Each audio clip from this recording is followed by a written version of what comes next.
Hey guys, welcome to our learning academy. मेरा नाम है जीत और आज मैं महात्मा गांधी नेशनल फेलोशिप जो कि आईआईएम बेंगलुरु के द्वारा कंडक्ट कराया जा रहा है, ministry of skill and development के अंडर में आता है, उससे रिलेटेड मैं बहुत सारी चीज़ें डिस्कस करने वाला हूँ, जिसमें इंक्लूड होगा कि लास्ट मिनट में हमें पेपर कैसे देना है, इसके अलावा कितने स्टूडेंट अपीयर हो रहे हैं, इसके अलावा यहाँ पे कंपटीशन कैसा होने वाला है, इसके अलावा हम कहीं ना कहीं थोड़ा मोड़ा कट ऑफ से रिलेटेड भी बात करने वाले हैं। सो बिना वेस्ट के चलिए शुरू करते हैं इस वीडियो को। सबसे इंपॉर्टेंट जो यहाँ पे डिस्कस करने के लिए है वो ये है कि पेपर का पैटर्न क्या है, राइट। तो यहाँ पे आप देख सकते हो जनरल अवेयरनेस के क्वेश्चन यहाँ पे पूछे जाएंगे, जो कि 10 क्वेश्चन होंगे, ठीक। फिर इसके अलावा क्वांटिटेटिव एबिलिटी जो है उसके 30 क्वेश्चन होंगे।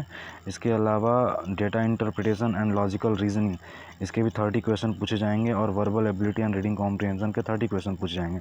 इन शॉर्ट टोटल 100 क्वेश्चन होंगे, जिसमें GA 10, QA 30, DILR 30, VARC 30, ठीक।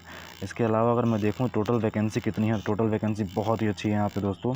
सबसे अच्छी बात ये है कि इसकी टोटल वैकेंसी बहुत अच्छी है, जो कि यहाँ पे आप देख सकते हो 663। यहाँ पे मैंने स्टेट के भी चार्ट लगा रखे हैं, कौन से स्टेट में कितना है, आप यहाँ पे आराम से पॉज करके वीडियो देख सकते हो। इसके अलावा जो सबसे इम्पोर्टेंट चीज़ ये है कि इनका जो स्टाइपेंड है वो है 50,000 पर मंथ पहले साल का, और दूसरे साल का 60,000 पर मंथ, जो कि बहुत देखा जाए तो ऑलमोस्ट ये 4200 ग्रेड पे से भी ज़्यादा अच्छी वैकेंसी है। पे ग्रेड है इसका, राइट। जो 4200 ग्रेड पे होता है उससे भी अच्छी ग्रेड पे है इसकी। सो आगे देखते हैं। और यहाँ पे मैंने लगा रखा है कि स्टूडेंट कितने अप्लाई किए हैं, ये RTI के थ्रू पता चल जाता है। सो यहाँ पे लोगों ने लगा रखा था, तो मैंने सोचा कि आपको बता दूं। बहुत सारे लोगों को पता भी होगा इसमें तो वैसे। सो यहाँ पे आप देख सकते हो कि सारे स्टेट वाइज कितने लोगों ने अप्लाई किया है, और यहाँ पे बाकी टोटल, अगर मैं टोटल की बात करूँ, टोटल यहाँ पे 23,950 लोगों ने अप्लाई किया है। आप यहाँ पे पॉज करके आराम से देखते रहना कितना किस स्टेट का है, अगर आपने नहीं देखा है तो। अब जो मेन चीज़ें हैं मेरे लिए डिस्कस करने की, वो ये है कि लोग अप्लाई करते हैं, ये नॉर्मल सी बात है, बट कितने लोग पहले, तो ये चीज़ें मैं कट ऑफ के पास पहुंचने की बात कर रहा हूँ, पेपर के लेवल की बात करने की कोशिश कर रहा हूँ। इसलिए मेरे लिए ये डिस्कस करना इंपॉर्टेंट है कितने लोग अपीयर हुए हैं, राइट, होंगे अप्रॉक्सीमेट की अगर बात करूँ तो। जो मोस्ट ऑफ द केसेस होता है ना, जो बेस्ट केस एग्ज़ाम होते हैं, जो बहुत ज़्यादा इंपॉर्टेंट एग्ज़ाम होते हैं लोगों के लिए, जो सालों भर बैठ के लोग तैयारी करते हैं, उस केस में भी अगर देखेंगे आप तो 65 से 70% से ज़्यादा अटेंडेंस नहीं होता है। अगर मैं उससे भी बेटर, अगर 75% अटेंडेंस लेकर चलूँ, तो ये अप्रॉक्सीमेटली हमारे टोटल जो लड़के अपीयर हुए हैं 24,000 अप्रॉक्स हैं। तो उसके अकॉर्डिंग ये 18,000 मतलब 18,000 लड़के अपीयर होंगे। अब अगर मैं 75% अटेंडेंस लेकर चलता हूँ, राइट।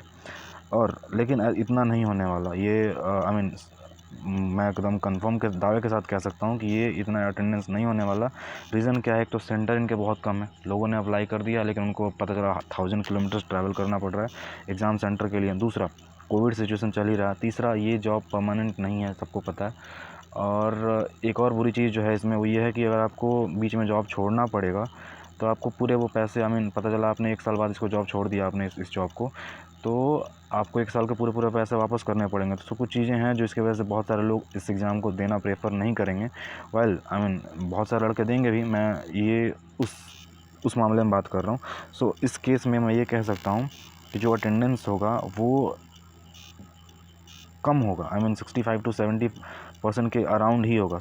अगर मैं पहले जो 75% से लेकर चलता हूँ तो उस केस में हमारे 18,000 लड़के होंगे।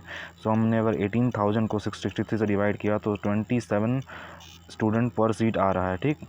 ये हमारा कितने हैं, 27। अगर मैं 75% अटेंडेंस लेकर चल रहा हूँ तो एक सीट के लिए कितने स्टूडेंट अपीयर होंगे, 27। बट अगर जो नॉर्मल होते हैं, अगर मेरे अकॉर्डिंग देखा जाए तो मुश्किल से मुझे लगता है 15,000 लड़के से ज़्यादा अपीयर नहीं होने वाले, इसमें मुझे कोई डाउट नहीं है। ये मैं दावे के साथ कह सकता हूँ।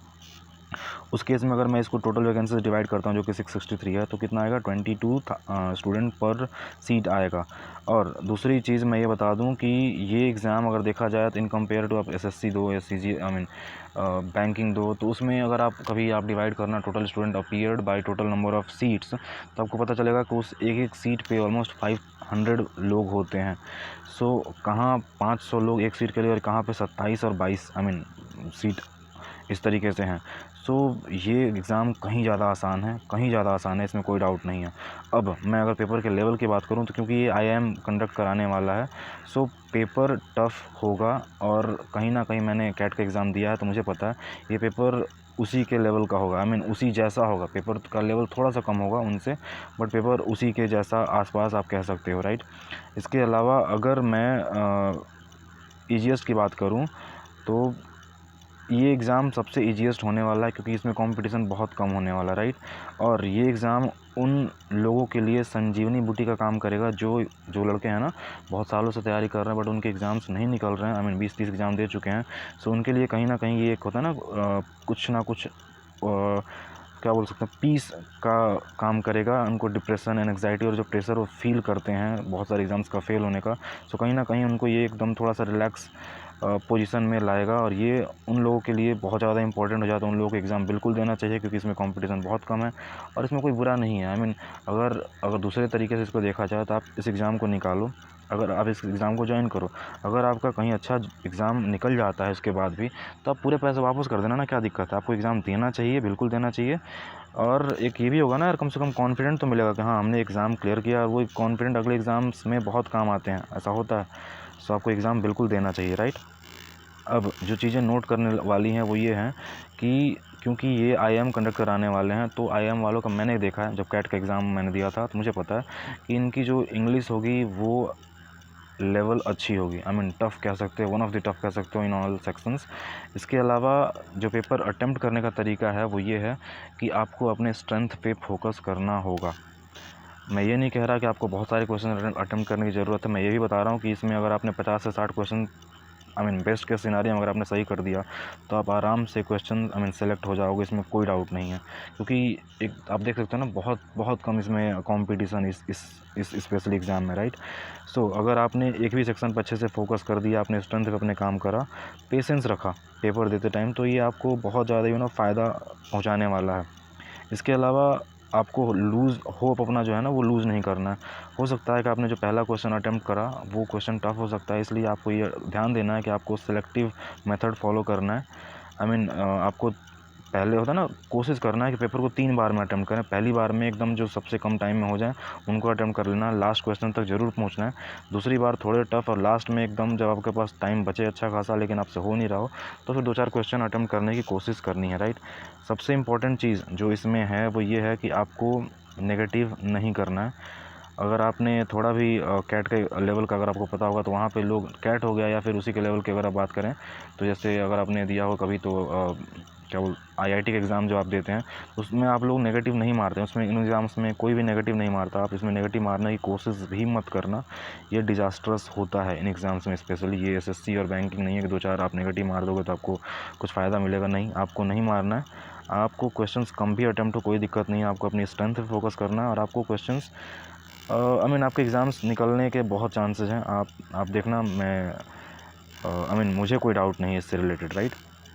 सो तमाम चीज़ें मैंने यहाँ पे डिस्कस कर दी हैं। आई थिंक कि आपको वीडियो अच्छी लगी होगी, अगर आपको अच्छी लगी तो आप इसे सब्सक्राइब कर सकते हैं। Thank you, have a nice day and God bless you all.